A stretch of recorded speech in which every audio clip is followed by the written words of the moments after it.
New Zealand is known as one of the world's most prosperous and peaceful countries.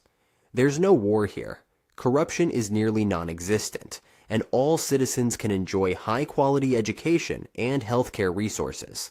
But despite being such a seemingly perfect country, hundreds of thousands choose to leave.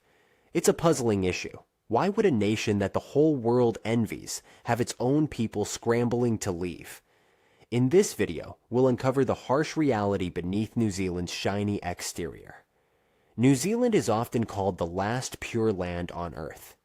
This country boasts stunning natural scenery, the cleanest air in the world, and a stable social system.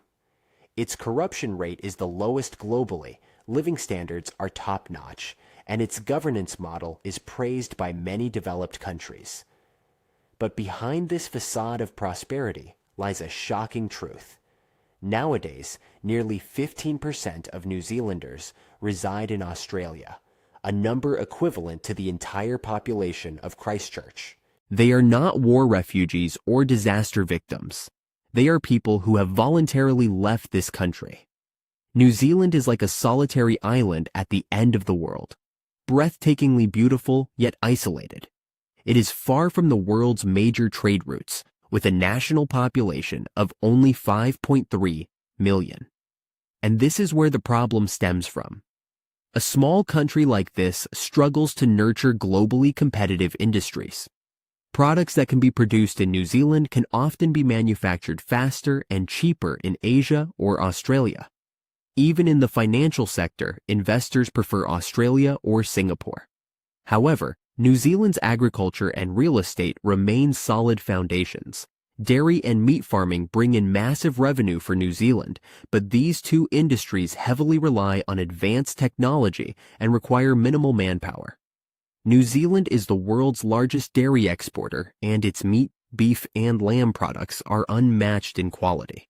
Yet, despite agriculture and real estate being the backbone of New Zealand's economy, a shadow looms over this prosperity. The continuously soaring house prices have turned homes from shelters into tools for wealth accumulation by a few. For most young New Zealanders, owning a house in their own country has become an increasingly unattainable dream. Life in New Zealand is like a dream wrapped in beautiful scenery, but beneath the beauty is an unfillable void. The economic difficulties that are invisible to the naked eye cannot be masked by blue skies, white clouds, and scenic landscapes. Fertile land and clean air are not enough to guarantee a bright future. This is the paradox of New Zealand. It is breathtakingly beautiful and isolated from the world, yet its small size and high living costs make it difficult to be a long-term home for most citizens. As local development opportunities narrow, many people turn their eyes to neighboring Australia. In New Zealand, houses are no longer just homes, but have become hot investment properties. More than half of the country's economic activities revolve around real estate, with buying, renting, building, and mortgage demands driving house prices to skyrocket. Take Auckland, for example. The average house price there is 10 times the annual household income, making it one of the hardest cities to afford housing globally.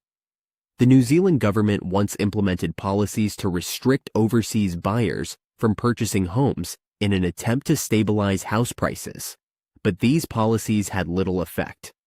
This is because the biggest buyers of New Zealand property are Australians, who are not subject to these restrictions. Wealthy retirees from Sydney are buying villas in Queenstown, while native young New Zealanders can only reluctantly compromise.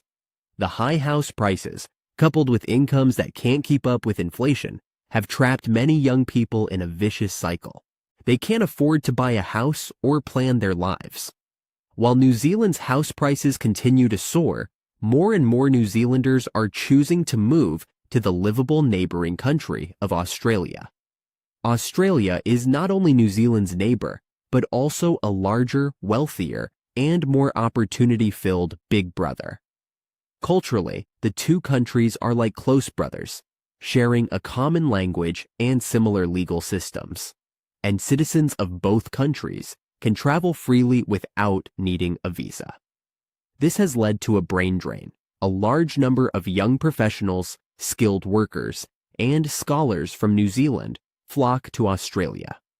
In Australia, their salaries can increase by 30% to 50%. Their career development space is broader, and their quality of life is more secure. Moreover, Australia's education resources are another major reason attracting New Zealanders to immigrate. The universities here are larger, better equipped, and tuition fees are more affordable than in New Zealand. New Zealand students can also apply for student loans here, easing their financial burden compared to studying in their own country. But what attracts them is not just the salary and education. In this increasingly interconnected world, the development opportunities offered by big cities like Sydney and Melbourne are far beyond what New Zealand's small cities can offer. New Zealand may have enchanting scenery and fresh air, but for many, Australia offers them a brighter life and more ample opportunities. It's not about the comfort of living, it's about realizing their dreams and ambitions on this broader, more vibrant land.